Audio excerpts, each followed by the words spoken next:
All right, so Europe cannot defend itself. And here we see that not a president of the United States, nor the leader of the free world, nor any other official, no other conferences or decisions have such an effect as a small phrase dropped by one of the candidates in the presidential campaign in the United States of America in a faraway South Carolina.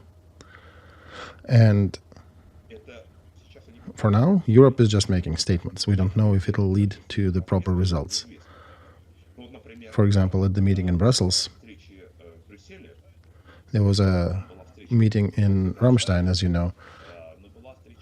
There was a NATO meeting where General Secretary of NATO, Stoltenberg, with a lot of fanfare, made a statement. And I have to preface that with another information that in the framework of NATO, that NATO members have to spend at least 2% of their GDP. We know that, right? We've been naming other numbers that were spent by other countries during war conflicts, 30, 40, 50, even 60%, right? NATO is not talking about 30, nor about 60, nor about 20 or 6%, at least about 2.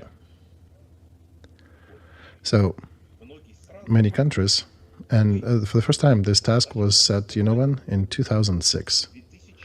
In 2006, at the meeting of the Ministers of Defense in the NATO framework, it was made a decision to bring the military expense of each country up to 2%.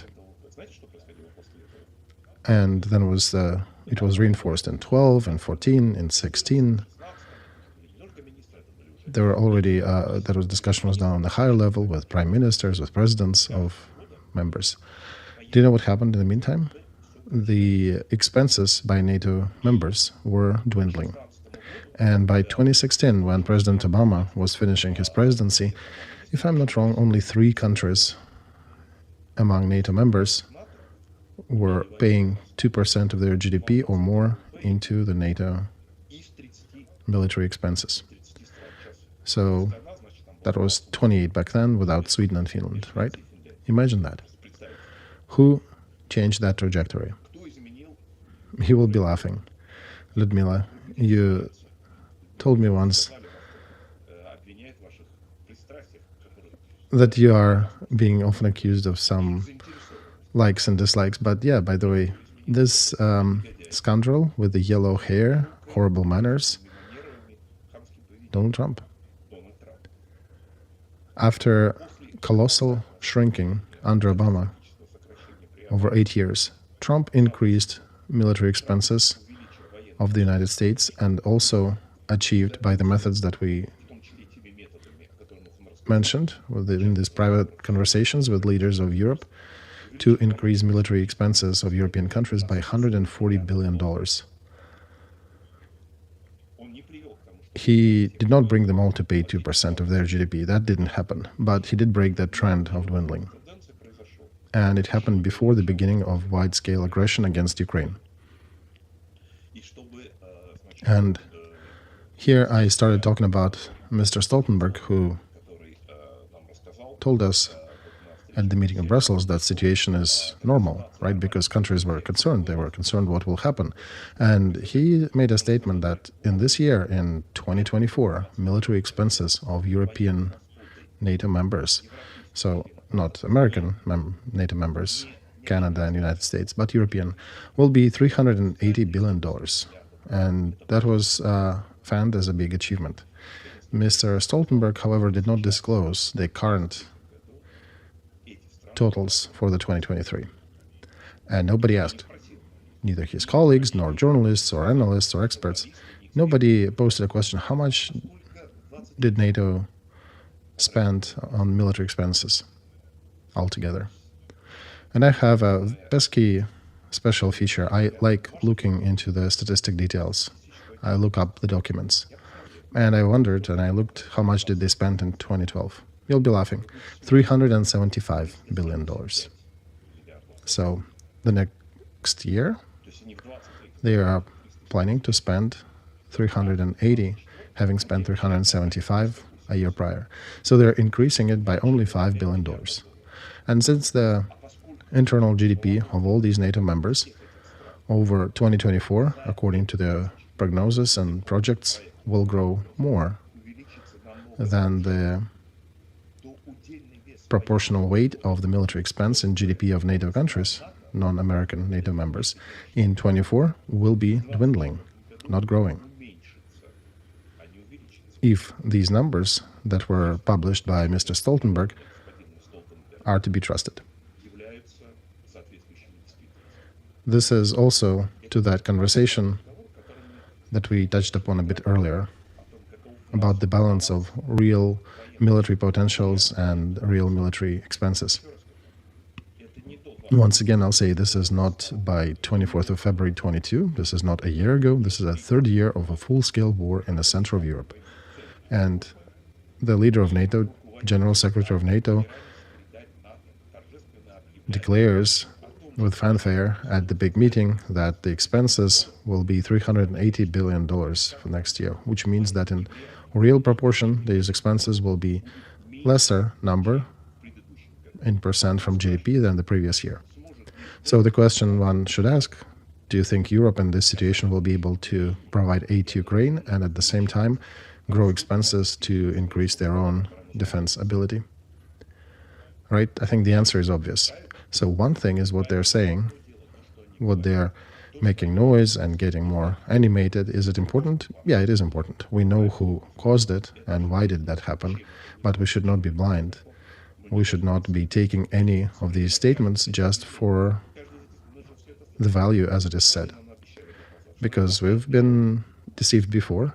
What did they promise a year ago? They promised 1 million artillery shells, and how much did they actually supply last year? A third, and they said, well, sorry, we couldn't supply. But in essence, if they're shrinking their expenses for purchases of any ammo and equipment, why would they grow? Just a couple of weeks ago in Germany, there was another trumpeted up event. They were opening a factory that is to be producing high caliber artillery shells. Even Chancellor Scholz visited that, and there were a lot of dignitaries talking there about how important and great it is. Well, first of all, they're just breaking ground, so it'll take them a year to finish building it. And then after it is built, the next year it'll produce 80,000 shells. 80,000 shells in what? In a year? Yeah, it's annual production. And then a year after, it'll be 120,000 in 2025 or 26. And how many shells is Russia producing? Russia is not really hiding that number. What we know, they produced over 2 million last year, and they bought 1.5 million from North Korea. There are different numbers coming from different experts, how many shells were modernized or revitalized from the old storages in our house. Of course, not all of them were usable, but at least they recovered 500,000 from previously stockpiled.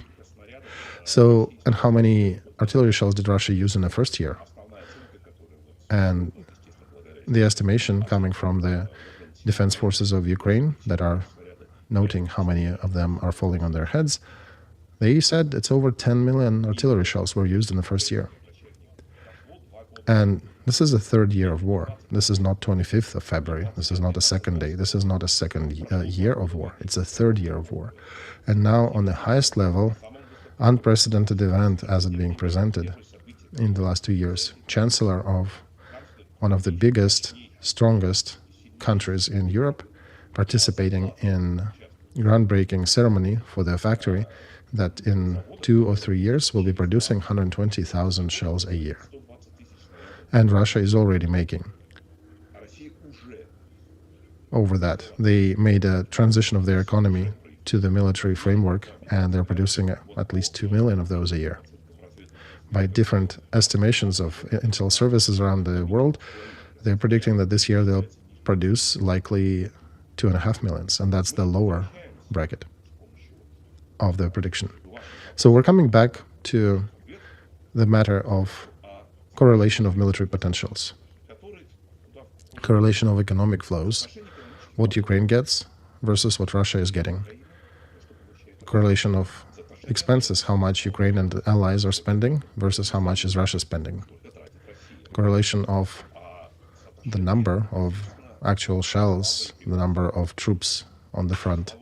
In any of these numbers, can you find any of them where the balance will be different? Not in favor of Putin's Russia? But as you're saying, yeah, this is for today. Right, for today. What about tomorrow? Do you see any trend that these lines are getting closer? That they're getting somewhat better? No, they are actually falling apart at a higher pace. And the reason is that Europe and United States together during these 2 years are demonstrating consistently that the increase of their input to help Ukraine is lagging, seriously lagging from what Putin is doing in Russia. Not only by the beginning of war, by the initial frame of this war, but also at the end of the second year. The same thing continues. And sorry, there were a couple more topics you asked, but yeah, I'll let you ask more. Let's go to more questions. Now to United States, Andrei Nikolaevich. In the world, in Europe countries, if you talk to Western politicians, experts, they have started preparing as to one of the options that Trump might become a leader in the United States. They're treating the situation differently, but they are considering it as a possible eventuality, since Americans will be the ones electing their president, and chances are this might what happen. So it coincided so that under speakership of Johnson, who is often being connected with Trump, people consider that he is a Trump supporter on the British Isles, but under Johnson they did not vote to aid Ukraine, to provide aid to Israel. And here we have a feeling that already, here and now, we don't know how it will go further. We don't know what will be the results of presidential elections in America. We don't know how events will unfold during the election campaign. And we, of course, do not know what his politics will be. It is a complex question. But already, here and now, we see a group of problems with the Republican wing that is strongly affiliated with Trump. So if we can, let's talk about the perspectives. In your estimation, that military aid that is still not voted for, can it be voted for in the future, or will it be stuck in the United States? I remember my interview with Andrei Aslund in spring of 23, and he told me verbatim that if you, he basically advised, please try to fulfill all your actions, counteroffensive and others, before the autumn of 23, because after that you will have no support. Then in spring of 23, these words did seem to me very unusual, very pessimistic, I would say. Right? They cut me pretty hard and I did not trust them. And many statements that were made in the United States that there'll be ongoing support, don't worry about anything. We heard about that many times. And I heard that in American interviews and with American analysts. But it's happening as it is, right? The help is still not here. So about perspectives and possibilities, do you think they will come to agreement about some strategic elements? So you remembered, Lyudmila, the interview of Aslund, I think it was in April of 23, right? That's the interview when he said that those people who come to shout near the White House and demand Lend-Lease to be used are Putin's agents. So that interview that was addressed at Ukrainians and Americans of Ukrainian and Russian descent who were protesting against Putin's war and who were continuously supporting and being very vocal about providing enough military aid to Ukraine. So such representatives who come to give these interviews, they deflect the tip of propaganda against the people who are active about supporting Ukraine. So about the American not supporting Ukraine in this year, I got this information in May last year, right, from the sources in the White House that collective Biden made a decision to finish all military aid to Ukraine in November and the latest December of 23. And after that, there will be no aid coming. And it was also said that Ukrainians, you guys make your own decisions. You can either stop this war, try to sign peace accords, or, continue fighting till the last person. But after the latest December of 23, there'll be no aid coming to you. And this was not connected with Trump or Republicans or anything. And when I asked what it is related to, I got an answer that was dictated by the political agenda of Biden and his administration in order to have a successful election campaign in 2024. I was told verbatim, Biden does not need Ukraine during his election campaign of 2024. He doesn't need to highlight any messages about victories, losses, shellings. Everything should be done by then. How do you finish it? It's up on you, Ukraine, but it needs to be done. There should be no distractions. So I got this information in May of 23, and ever since I could only get more and more affirmations that this information is actually correct. And I would also like to draw your attention to a statement by an unexpected participant of this discussion, Vladimir Putin, right? You probably have seen, watched, listened his interview to Tucker Carlson. Right, Andrei, of course.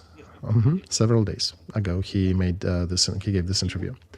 So, among a lot of garbage, historic, quasi-historic, where he was talking about the letters of Bogdan Khmelnytsky to Russian czars. By the way, why Carlson wouldn't publish the copies of those letters so that people could see exactly what was transferred, what was given, how it is presented in those letters. And it would be interesting probably for people both in Ukraine and on the American side.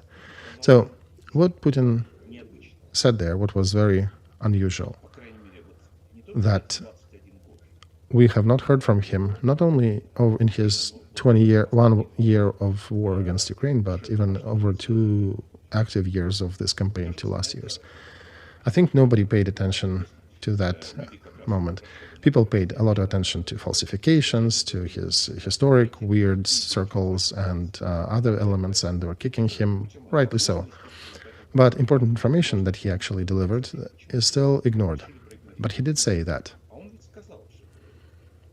we keep turning to the leadership of the United States of America with the same message: stop supplying arms to Ukraine, and the war will be done with in several weeks.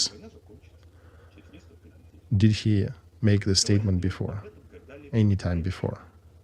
No, not publicly, ever. And here he highlighted that. There is a whole paragraph there in the interview at the appropriate moment. So you're making an accent on constantly sending message to American side? No, not exactly that. I'm paying attention that over the last 2 years, those people who follow different leaks about supplies of different arms to Ukraine, for example, ATACMS, right, or tanks or anything else, very often the information leaks with that the answer to the question, why are you still not supplying that? The answer is Russia says do not supply arms, long-range tools to help Ukraine hit Russia long range. And that is what we're getting through diplomatic channels and different leaks and all.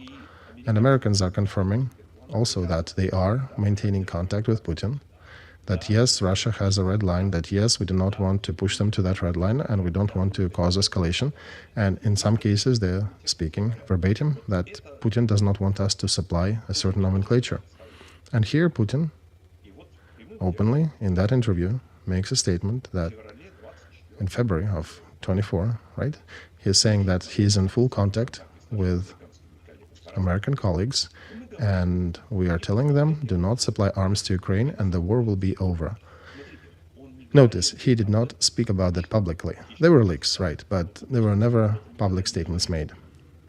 And yes, the aid was coming still, right, a dripper type help, but it was still coming. But when it ceased to drip since last year, and for 2 last months, we haven't seen any. And now Putin is coming out and verbalizing that they are conducting discussions with Americans, and they are advising America to stop sending arms to Ukraine. So why did he say that? Is he talking about negotiations that he's holding behind the scenes? Or is he trying to present that stopping of aid coming to Ukraine is a result of America or his or American representatives and their conversations with Putin's representatives? We don't know if actually that is how it happened, but once again, he has never talked about it before.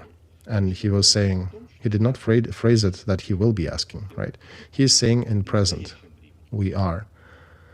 And using present tense in these constructs, it implies that it covers not only what things are happening right now, but things that have already happened. And he did mention that on different channels, they are communicating that message to their American counterparts. And he made the statement at the end of the second month of zero supplies coming from United States to Ukraine. Why? Right? Interesting moment. And now we're getting to main questions. So, so-called Security Supplemental Bill, the bill about providing additional aid to national security of Ukraine, the one that drew so much attention of administration of Biden in the White House, different media in the United States, media in Europe. Ukraine is talking about that all the time. So big monies, what is there, 60 billion were designated for Ukraine, but still not voted for and not delivered. And Ukraine is dying because of that. So a question to you, Lyudmila. Have you read this bill? No, I haven't read it in details, Andrei. I have to confess. You know, not only me, but many colleagues of mine, including Gary Tabach, as you know, are asking a similar question in different streams to their counterparts in Ukraine. Have you guys read this bill? And I'm yet to see a single representative of Ukraine, regardless if he's or she's a journalist, military, representative of government, Minister of Foreign Affairs, Office of the President, who actually would have read this bill. We're talking about the project, right? The one that is not voted for. Right. This is a project, it's called a bill in English. And it is a project because it, although it passed the Senate voted for it, the Congress has not voted for it. And here we have a question. Everybody who is taking the pulpit in Ukraine and says Republicans are torpedoing aid to Ukraine, Trump is horrible, and it's, you know, it's in the media 24/7, blaming Republicans. Has anybody read this law? Of all these people who make these statements, I'm yet to see a single one. I have not heard one who have actually looked under the hood and read the details. Andrei, you probably have read it. Tell me the truth, right? Yeah, of course. You know my proclivity. I did go through the document. So what is there? We understand that there are no $60 billion for Ukraine in it. What do you mean there are no? Well, they don't exist there. Where did they evaporate, Andrei? Well, okay. There are myths and legends that are told by Putin, which everybody is laughing at and cursing him. But the myths and fairy tales told by the White House, nobody, for some reason, is not discussing them. But there are no 60 billions in this bill. This number is not there. So we have discussed that in conversations with you, Lyudmila, that military aid to Ukraine over the last 2 years was arriving via two channels, well-known channels, PDA, USAI, and FAF. 3 channels. And fourth channel, Lend-Lease, was signed by Biden, and not a single cent came to Ukraine on the fourth channel. Not a Band-Aid, not a gun, not a bullet. It was gutted at the beginning. And we'll return to that bill later if we'll have time. So there are 3 channels remaining. PDA channel, Presidential Drawdown Authority, what he can take from the warehouses in the United States Army and deliver to Ukraine directly. How much money via that channel? So in that bill that Senate voted for,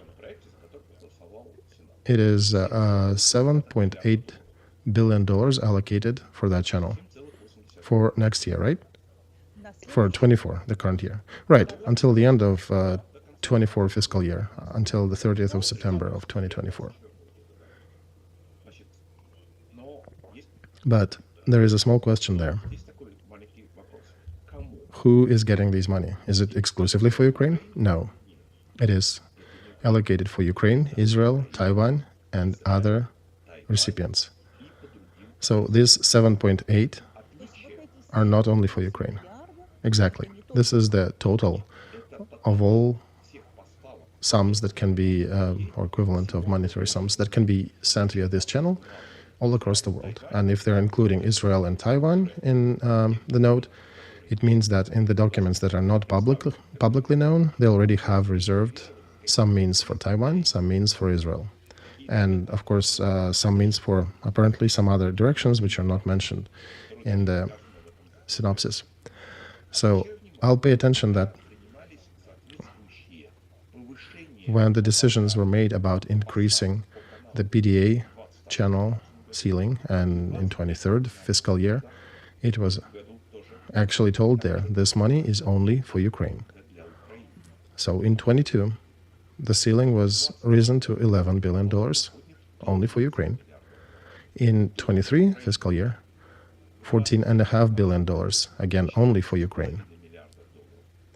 In 24, $7.8 billion for Ukraine, Israel, Taiwan, and others.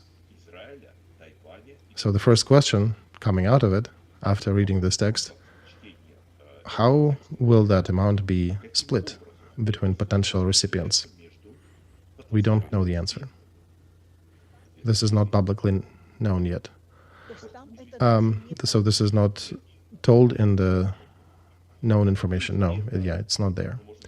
We can make a supposition that there are more detailed documents that are telling that if they mention these countries, that there is some separation of this amount between the three of them, at least.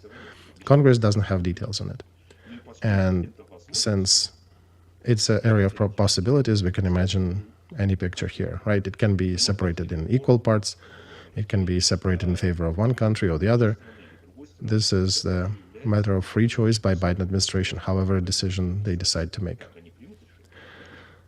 So one cannot say that Ukraine gets $7.8 billion allocated via this channel. We don't know how much Ukraine and other countries will be getting from this amount.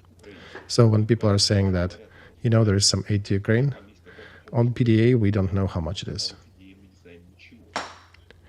And now let's imagine the situation.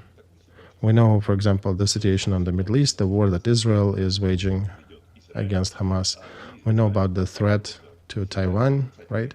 And by the way, if that threat materializes and there'll be a serious conflict with mainland China, then again, counting the priorities of the United States, the whole amount may end up going there without any questions. They may just take the whole 7.8 and just send it there, giving the military and economic potential of mainland China, and nobody will even squeak about it. No Republicans or Democrats, they'll just give the whole amount there. But we don't know that for a fact yet. So if it remains like now, right, if the situation remains as it is, there is some war in Ukraine, the war in Middle East. So then let's imagine some realistic picture. $5 or $6 billion will probably be given to Ukraine, probably a bigger chunk of it. Again, we don't have documental proof of it. This is us playing scenarios here. And then maybe $1 billion to Israel and $1 billion to Taiwan. $5 or $6 billion for Ukraine would be, in this case, a ceiling for PDA, and this would be 2 times less than in 2022. That was 11 billions back then, and 3 times less than in fiscal year 23. So aid to Ukraine has dwindled 2 to 3 times compared to previous years. Again, we don't know for sure. This is at least realistic scenario. Another channel, SBI, USAI. Is there an amount there? Yes, there is a $13.1 billion, but this is not for 1 year. This is to the end of 25. So accordingly, if we split it in halves, it'll be $6.5 billion for this year, not more, right? If it's proportionally split. And then there is a channel FMF, Foreign Military Finance, and there it's $1.6 billion, and also to the end of fiscal 25, so for 2 years. In this way, if we sum all three numbers and we present the most ideal picture for Ukraine, that the whole channel USAI will go only to Ukraine, FMF only to Ukraine, we will get a total of slightly over $15 billion, so a little more than $8 billion, approaching, slightly over $7 billion per year. And let's say Ukraine gets $6 billion on PDA, right? So 8 plus 6, it'll be $14 billion total on all three channels for Ukraine. Now, is it a lot or is it a little? If we use the same approach that we've just talked through, that our listeners and viewers are seeing, $14 billion for this year. Let's compare it with what was happening in 22 and 23. In 22 and 23 fiscal years, as a result of 4 different bills that were adopted, Ukraine should have received military aid worth of $48 billion with a B. So should have or did receive? Big difference, right? Should have received. So the money were allocated for $48 billion total on all the three channels, PDA, USAI, and FMF. $47.8 billion. That's what Congress designated for Ukraine. Right now, the offer of Biden's administration for Congress, in case, if that passes the Congress, then in the best scenario, Ukraine, again, we're giving the higher brackets. We think it's on the higher side, but we'll see as it happens. In best scenario, it'll be $14 billion per year. So the first year was 24 billion years, right? We split 48 in halves, so it's $24 billion per year. Now we have 14 at best. So dwindling almost by a factor of 2. So we've been discussing what is happening with war with our listeners. The war is getting more intense, right? The intensification is indeed happening. More people get involved, more resources get involved. What is happening in Russia, right? What is happening in Ukraine? And the answer to that by the biggest, strongest partner of Ukraine in the current prognostication, what we're seeing now, is to shrink aid to Ukraine at best, in best scenario, to shrink it twice. And this is the better scenario. This is if the main part of PDA will go for Ukraine and not for Taiwan and Israel. And if Biden will fully direct all that into Ukraine. But is he doing it? Did he do that last year? No. We know that on PDA, in the first year of war, the ceiling was at $11 billion, but he gave only 9 and didn't give the other 2. Next year, PDA was allocated $14.5 billion. How much did he give to Ukraine? 12. He didn't give the whole amount. So, and we'll get back to that. Unused means on the PDA channel that were allocated for Ukraine but were not used, the total amount reaches already $4.5 billion. This is Ukraine money, or allocated money for Ukraine, or Ukrainian arms, right? Everything is signed. All you need to do is just wave a hand to give it. Is it coming? No, it isn't. Biden is not sending it. Well, Biden has a good answer why, right? Oh yeah, we'll get to that answer. Right, don't forget that. But I'm just saying that The means were already allocated. They were designated. The ceilings were set, but the arms were not supplied to its fullest. So we're talking about this $14 billion for 2024, but who guarantees that the Biden will not do the same thing with these monies as he did back in 22 and 23? What is the guarantee? We don't have that. So we said that all military aid given by Congress for 2 years was almost $48 billion, 47.8. That is known on all three channels. Do you know how much was actually given to Ukraine of military equipment over these 2 years? Actually, these 2 years and 3 months, or the last quarter of the last year. $21.2 billion worth of equipment. 40%. A little over 40%. The rest is still not supplied. Did Trump not supply that? Republicans blocking it? No. That's administration of Biden. Biden administration, Biden himself, Sullivan, Burns, Blinken, whoever, they have fallen short of the target on PDA, $4.2 billion. Do you know that USA channel, the aid channel, is not supplies of arms directly? These are the monies that go to American companies to produce arms needed for Ukraine. And of course, that needs time. You need to find a company. You need to pick the products they manufacture, figure out how much do you want, sign the contract, etc., right? And it will take some time to produce these items. It just takes time. So if we look at the period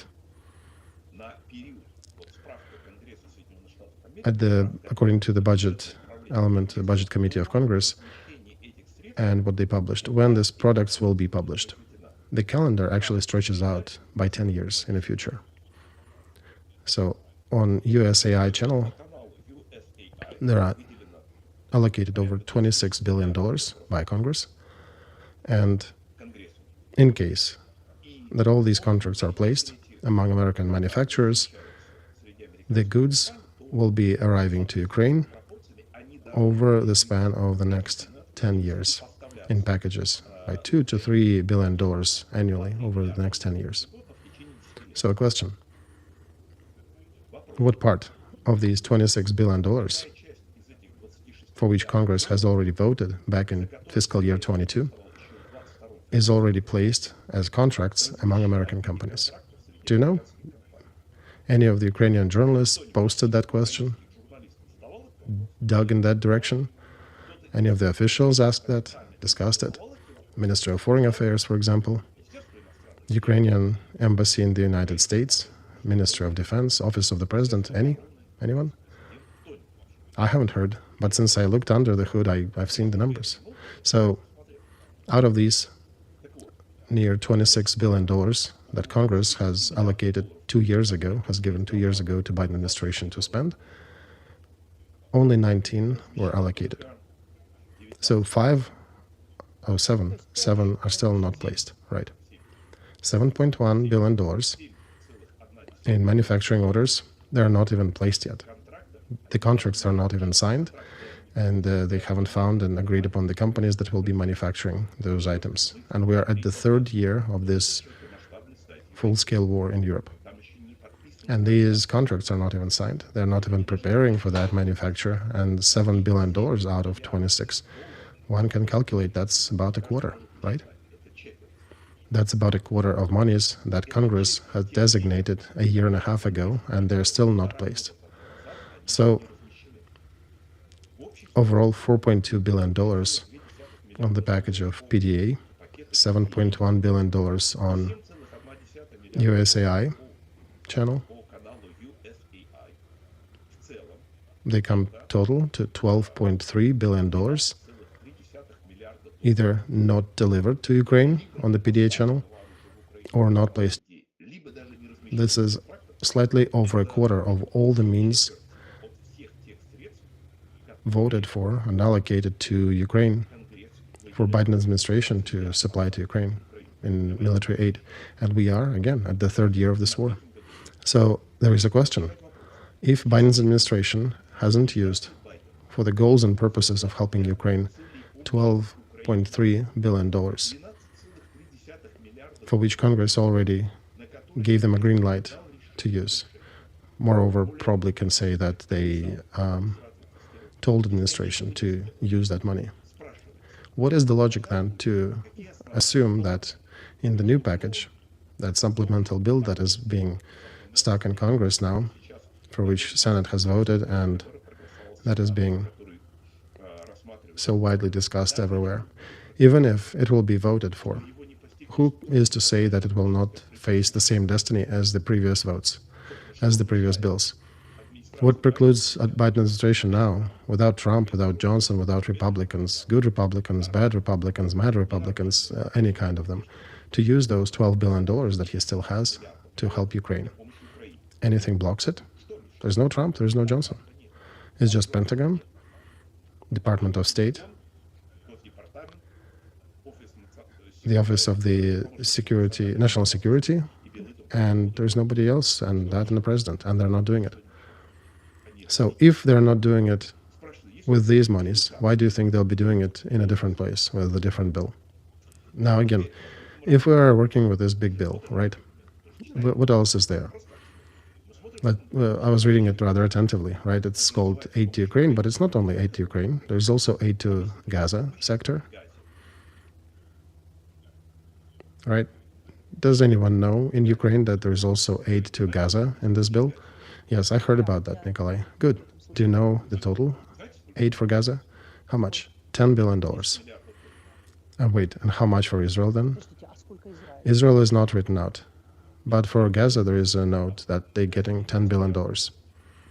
So, right, we calculated all across in the best scenario, Ukraine will be getting $14 billion.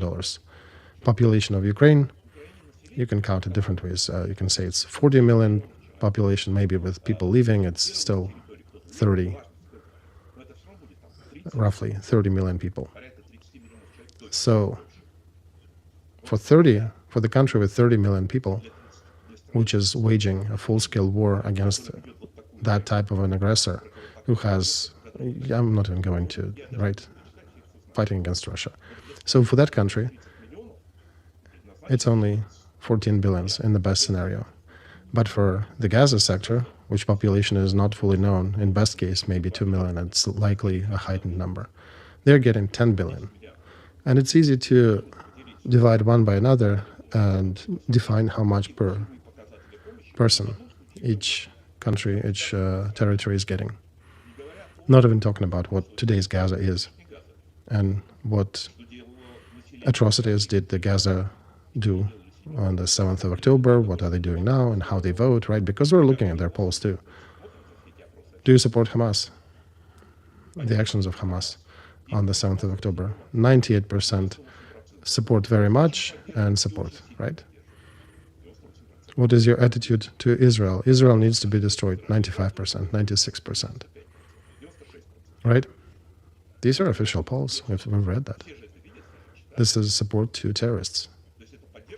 This is the way they express their support of murderers who were killing civilians, who were doing that and will be doing that. They have not changed. Their statements are in the open. They are fighting for genocide of the Jews and destruction of Israel. And these murderers are supposedly going to get $10 billion from that bill. Moreover, this aid is a violation of an American law, of Taylor Force. That nasty red-haired scoundrel that is being cursed 7 ways to Sunday on all Ukrainian channels, Donald Trump, in 2018,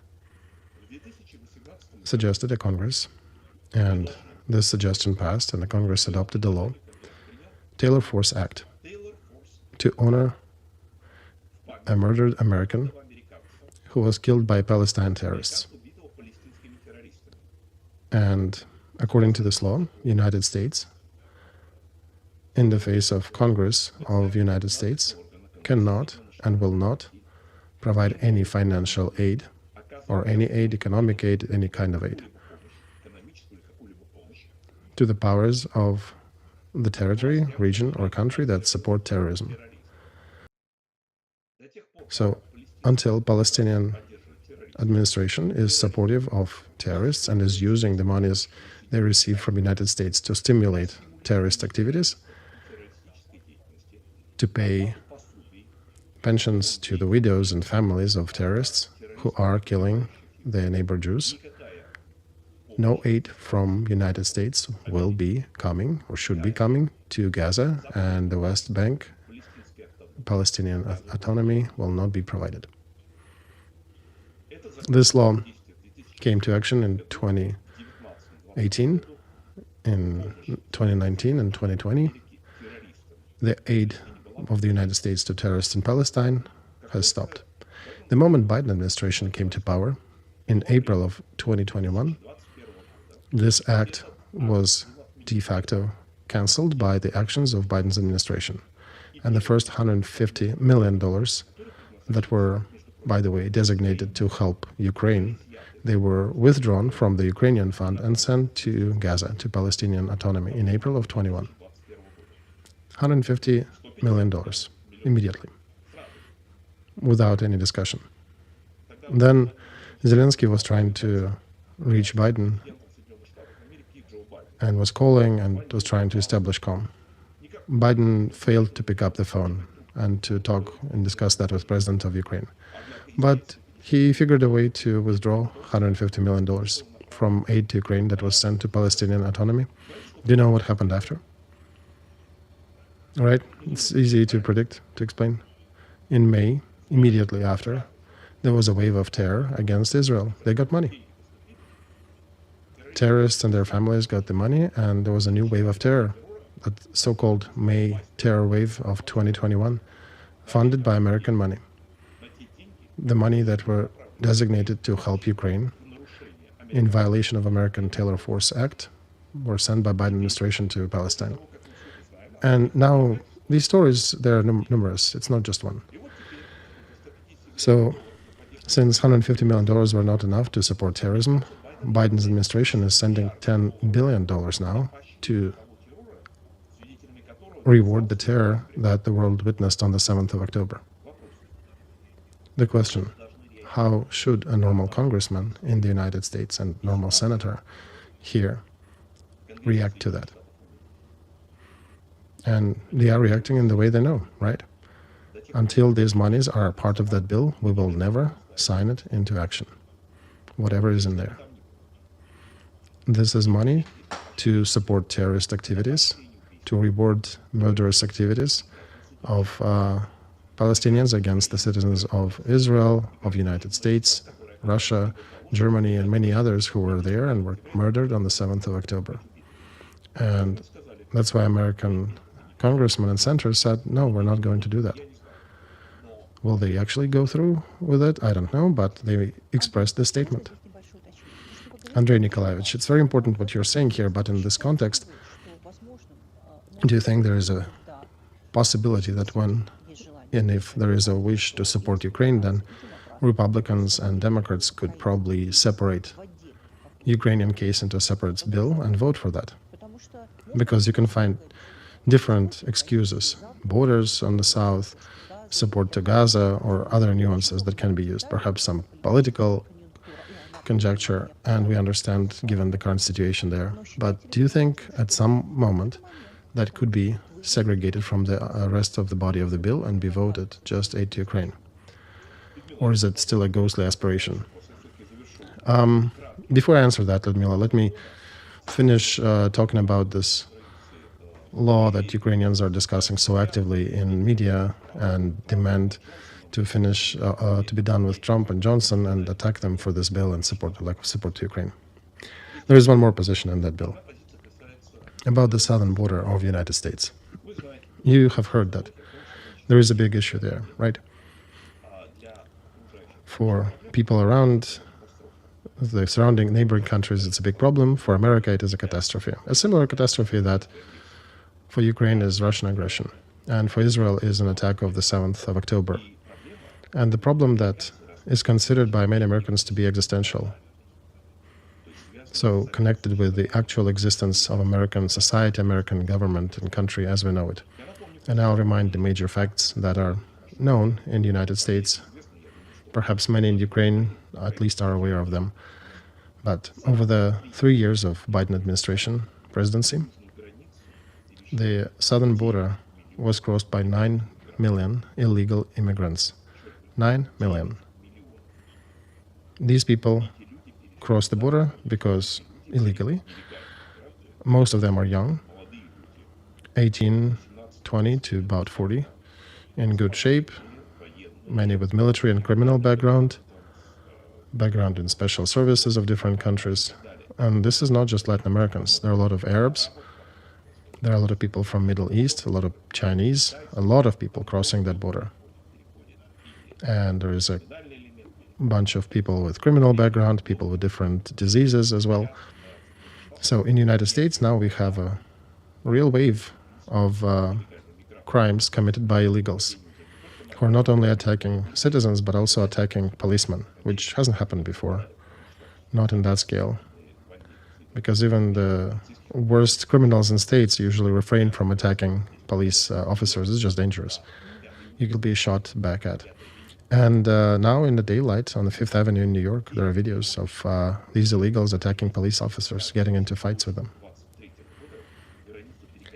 9 millions now turned into a monthly number of 300,000 in autumn of 24, crossing the border. 10,000 people a day. 10,000 is a division, if we speak in military terms. Imagine that. 9 millions for the population of the United States, what it is. If we transfer that or transpose that over the Ukraine ratio, it'll be 900,000 men arriving to Ukraine illegally. Imagine that. About 1 million people coming to the territory of Ukraine that are illegal, who are committing crimes, murders, rapes, etc.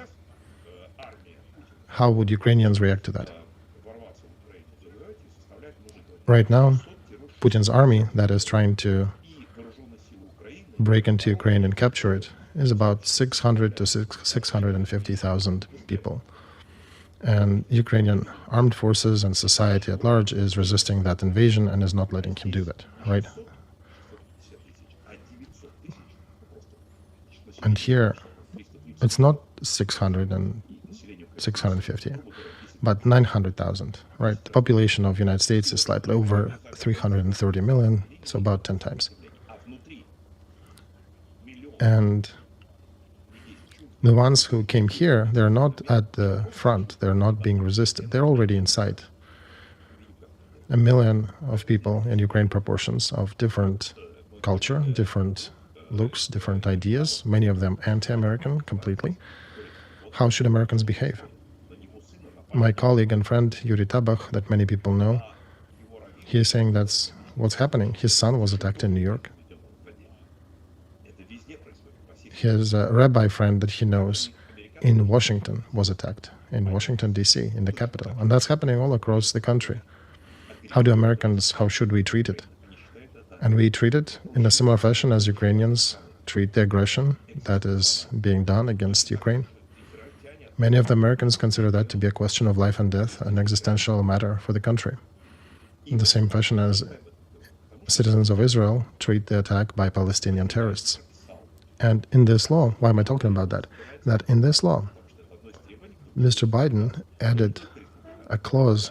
How is he going to fight with this? Because that was one of the demands of Republicans, and not only Republicans, also Democrats now. This is already a bipartisan question. So if there'll be only 5,000 illegals crossing the border per day, then no measures can be taken. It's forbidden. And only if the number will exceed 5,000 per day, then we can start thinking about some measures about limiting that flow. And when the congressman got this text and got acquainted with this, they said, translating into Russian language, over our dead body. The same way as Ukrainians said in a way, if Putin will get here, yeah, right, only over our dead bodies. We'll be dying here, but we will not let him in. Same as Israelites said, we'll not let Palestinian terrorists in. And all these three wars They are similar in a way to each of the peoples, to Ukrainians, to Israelites, to American people. An attempt to break through is not an attempt to just break into United States, but to destroy United States the way we know them and the way we knew them for the last 250 years. Same as to destroy Ukraine, Ukrainian culture, Ukrainian people, Ukrainian society, Ukrainian language. Same as destroy Israel. And I don't know if all or not all, but many of the congressmen made statements that we will never vote for this bill. And they said exactly what you suggested a little earlier. Why do we need to vote on that mixed document? Let's separate. Let's separate aid to Ukraine from aid to Israel, from aid to Taiwan, defense of border, a separate bill. But among all of these questions, each of them is important. But for Americans, of course, and it would be surprising if it would not be, defense of their borders is on the first place. Defense from foreign invasion. And Governor of Texas, in his well-known message, has said that this is a foreign invasion. It's a term that is being used in the Constitution of the United States to describe such events. That's how they treat it. And that's exactly what Republicans suggested. Let's vote it separately. Let's review each of the matters separately. The answer of Biden's administration, no, never, only as a part of a package. The prudent question to ask would be why? Why in a package? And the answer is contained in his statement of the 20th of February, and not only 20th of February, that propaganda campaign was rolling for already quite a time, but in the 20th, there were made 3 statements by high-ranking officials of Biden's administration. Sabrina Singh, Vice Secretary of Pentagon, John Kirby, National Coordinator on Strategic Communications, and Jake Sullivan, an aide to Biden on military and security questions. Their theses repeat each other. They're very close. It's obviously a concerted propaganda push, so just listen to what they have said. And they all are saying verbatim. And they start with Avdiivka. Look what's happening on the front in Ukraine. Ukraine troops have left Avdiivka. Why have they left Avdiivka? So the first thesis is that our partner, Ukraine, has serious issues. Their troops have left one of the best defense positions that they've been holding for over 10 years of war since 2014. Why did they leave it? Because they don't have enough artillery shells. They don't have military aid coming from us. Do we need to provide some? We should, right? So sign this law into action, this bill into action about aid to Ukraine for $60 billion. Right, fantastic, logically, beautiful. Everybody is running around saying how horrible Republicans and despicable they are, who are not signing, not voting, how Johnson is a Trumpist and who's blocking that approach. And Ukrainians, without exclusion, are talking about that. So we're looking under the hood, and first of all, the aid is not 60 billion. The second, it provides aid to terrorists. Third, it remains and keeps the southern border open. But the most important is that the president and his administration today, without this law, have at their command already designated $12.3 billion, the amount that is comparable with what can be received as a result of adoption of this bill, the Bill of 24. So the question is, if Ukraine is bleeding today, Ukraine defense forces are bleeding and leaving Avdiivka. Yes, you are fighting in Congress with Republicans or the others on this question and the rest. Ukraine is fighting now. Why don't you transfer military aid today, the one that you already have in your allocation for Ukraine? $4.7 billion, this is PDA that can be sent to Ukraine immediately from the warehouses of the United States Army. You can send artillery shells today. No, they're saying. So both Sabrina Singh, John Kirby, and Jack Sullivan, they're coming out to say no, will not send that. Wait a second, you have this money, asked the journalist. Yes, we do have this money. So yes, you have this authority. Yes, we do have this authority. Why not giving it then? Well, we need this bill. Okay, we understand you need the bill, but why don't you supply this and then we deal with the bill after? No, we need you to vote for the bill. I want to say that these questions are being posed by American journalists, and it's not just us Ukrainian journalists who are asking these questions.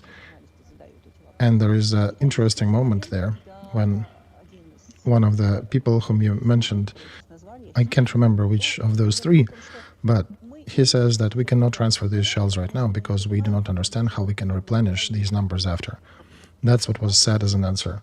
Right, this answer we heard several times. We heard it in December, in January, and now once again they mentioned the same thing. In English, it's called replenishment, right? To restock the stockpile. And they're saying, well, we're giving fantastic numbers to Ukraine, so our warehouses are empty and we cannot keep supplying, right? You've seen these warehouses, those who want to see them. The reserves of jets and tanks and artillery guns and different systems in California, in different other places in Middle East, and all these rows of tanks and artillery systems reaching all the way out to horizon. You've seen that, how depleted in quotes they are. So, have they used any of these stockpile? Indeed, in 22, 23, Congress signed into action that Ukraine needs to be given some aid on the PDA channel, and with that, they also made there was an agreement about restocking the PDA. So PDA is the way it works. They set the ceiling for PDA, and then Congress gives money to Pentagon to continue purchasing to replenish whatever is being drawn by PDA. How much was the ceiling for PDA? We know 11 plus 14.5, $25.5 billion. That was a PDA limit for military aid to Ukraine. How much was given to replenish the stockpile? 25.9, almost $26 billion. So it's all in the clear. 2 years passed. Let's see what happened. Were those means used that were allocated for Ukraine, that were supposed to be sent to Ukraine, and the ones that were supposed to be sent to replenish? So 25.9 were planned to be used to replenish. 25.9 billions were fully restocked, right? Were used. So it means that the stockpile should be restocked, right? Yes, that's exactly what it means. And now let's see how much aid was given to Ukraine. We said 25.5 is a joint ceiling. How much was given? $19.3 billion, and that's what exactly given to Ukraine. The difference is $6.2 billion. So the difference between what was allocated for Ukraine and how much was actually given and how much was replenished, the difference exactly exists, but it's with a different sign. It was not Ukraine was getting more and the stocks were not refilled. It was that Ukraine has gotten less and the stocks were refilled by $6 billion more than what was transferred to Ukraine. So, in 2 years after this operation of using PDA for Ukraine and restocking the military surplus in the United States, the military stockpiles, the stockpiles of the American army actually are exceeding what they were at the beginning of the period by $6.2 billion. So it was not a depletion that was happening, but it was additional enrichment of the stockpiles compared to what it was by the beginning of this war in Ukraine in February, the last hot phase of February of 22. So one should not only listen to the high-ranking Biden's officials, but actually start listening and looking into the numbers, because it's not only Vladimir Putin who is a fairy tale aficionado. So This data needs to be compared, and the data is out there in the open. Nothing is hidden. There's nothing to invent. It's all official data by Pentagon, Department of State, White House, and the Congress of the United States of America. So the argument that they need means to replenish their stockpiles is, as journalists say, a worthless argument. So the problem is not that. The same journalists whom you've been watching who are asking these right questions, for example, they were asking National Security Aide, Mr. Sullivan, okay, so, and the journalists, by the way, also haven't dug deeper into the numbers. I'm surprised why. These numbers are available in the open. So they just haven't done that. And they're asking, okay, so why don't you use then provide aid to Ukraine on a basis of credit, right? Ukraine needs means, so give them to Ukraine as a credit. The same shells, right? So they could defend themselves. Did you notice the answer? Jake Sullivan's answer? No, I didn't, sorry. I didn't pay attention to that.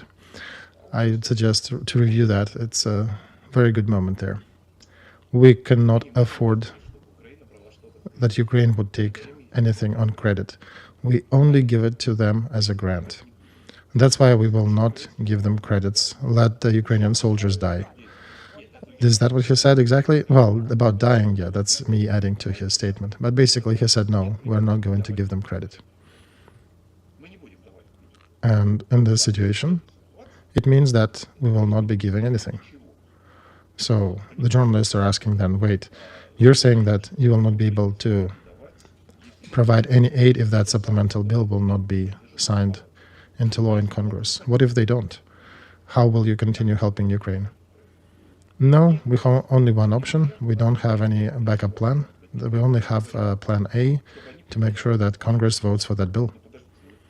And the journalists continue pushing, saying, well, imagine they're saying no, they're not signing it in. You still have $4.2 billion in PDA that you're not giving. Why not? And Sullivan mentioned the replenishment issue, but Sabrina Singh, she is the second head in command in Pentagon, and she just was kind of more open on that. And she said it will be not comfortable for us to do that. So, right, Ukrainians are losing their lives fighting over Avdiivka, but Sabrina Singh and Pentagon they're just feeling uncomfortable to use that support without the bill being signed. That's exactly what she said. We cannot provide aid and will not be providing designated aid that was already voted for, $4.2 billion worth, of the risk of losing the comfort. And this is the quote. This is the words of Sabrina Singh, the Vice Press Secretary of Pentagon. So they're acknowledging that, yes, Ukraine is losing people, losing territory, including unique fortified territory of Avdiivka, for the lack of artillery shells, lack of means to defend itself, lack of equipment. Do we have money? Yes, we do. Do we have arms? Yes, we do. Did Congress give it to us? Yes. Are you giving it to Ukraine? No. Why? Because we want to extort that bill out of Congress. Can you give money to Ukraine on a credit basis? No. Yes, we can, but we won't. Why? Because we want that bill to be signed. Why do you want the bill to be signed? If you have not given $12 billion, you still have to give from the money already allocated. If you're not giving credit, if you have destroyed the Land-Lease program, if you have not placed the contracts worth of $7 billion to be manufactured in equipment and shells and other supplies to Ukraine, that means that you're not trying to help Ukraine. You just want that bill. Nothing of what you're doing confirms your desire to help Ukraine in any fashion. You express only one wish, that you're talking about that, and the whole Democratic press is talking about that, that supports Biden's administration. They want that bill. So that bill is needed for what? To help Ukraine? No. To help Gaza. To keep the borders of the United States open. So next time when you hear somebody talking about some scoundrels and scumbags in American Congress are trying to stop aid to Ukraine, you can say no. If current administration wants to aid Ukraine, they have a ton of channels that they can use to help Ukraine immediately, and could have done it in the last 2 months when nothing was sent. And we have not even touched on the other channel, EDA, excess defense articles. This is a surplus of military materials and military production which are expired or need to be transferred or need to be get rid of, and they can be transferred to Ukraine for symbolic pay or free. There are a lot of different channels that can be used to aid Ukraine, for which you need no decision by Congress. And yet they're demanding the decision of a Congress. So if they're demanding that bill, they're not looking to aid Ukraine.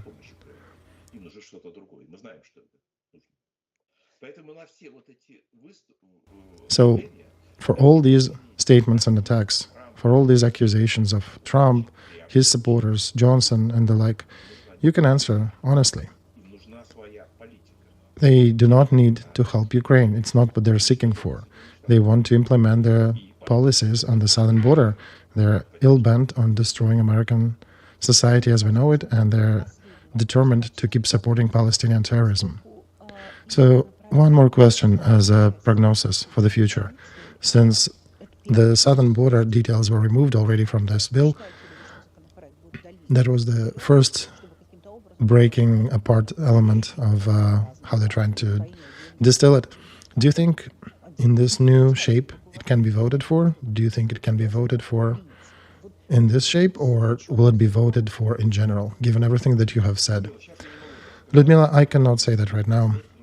And I don't think anyone besides the participants of negotiations and Republicans and Democrats, Congress and Senate are discussing that, and administration is involved. They're turning on, turning off different elements.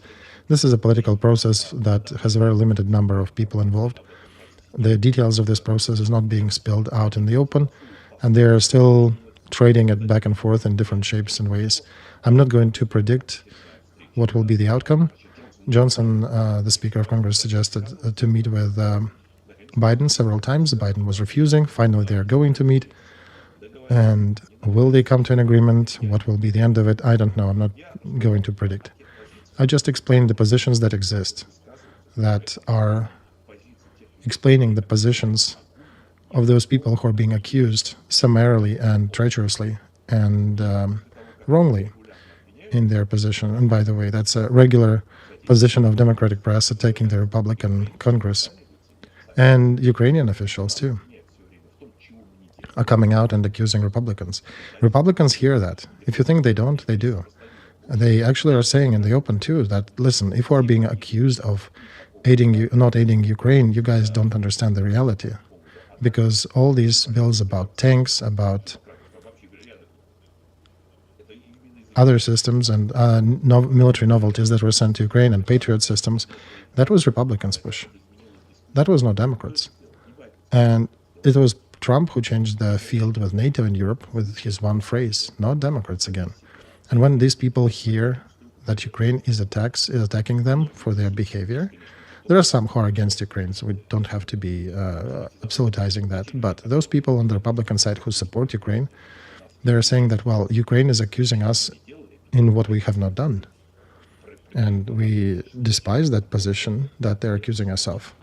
Then, okay, why do we continue helping them if they don't value what we're helping them with? And they're experienced people. They're, of course, building their behavior not on what and who accuses them of, but it definitely doesn't add points to Ukrainian government and to Ukraine at large. Doesn't add points in this regard to inspire them to vote more actively for more help to Ukraine. So any person in Ukrainian media sphere who is attacking the real supporters of Ukraine in American Congress is literally killing Ukraine itself and causing colossal, unrepairable damage to Ukraine. They're causing the damage to themselves. I'm holding myself not to use expletive, but everyone who is starting to accuse Republicans and Trump supporters and Congress who is not voting for something or not helping. Regardless, Ukraine, or some other Western people who accuse that, you should be telling them that you are lying to us. You are disinforming the society in your cynical interests. And Ukraine needs to understand the details in the political interests of between parties and the ideological basis in the United States. Ukraine needs to defend itself.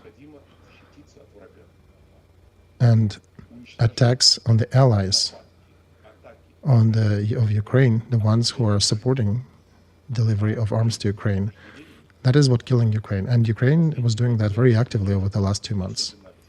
This anger is misdirected. So one should remember that those who are attacking that, who are bringing that up in this fashion, they're not helping Ukraine. They're killing Ukraine. So they're causing a lot of harm to themselves, in brief. Andrei Nikolaevich, thank you so much for being with us. We're very thankful to you for being on our channel. Thank you, Lyudmila, as well. That was Andrei Illarionov, our guest today, for which we absolutely respect him, and here our supporters on Patreon. Stay with us. Have a good day.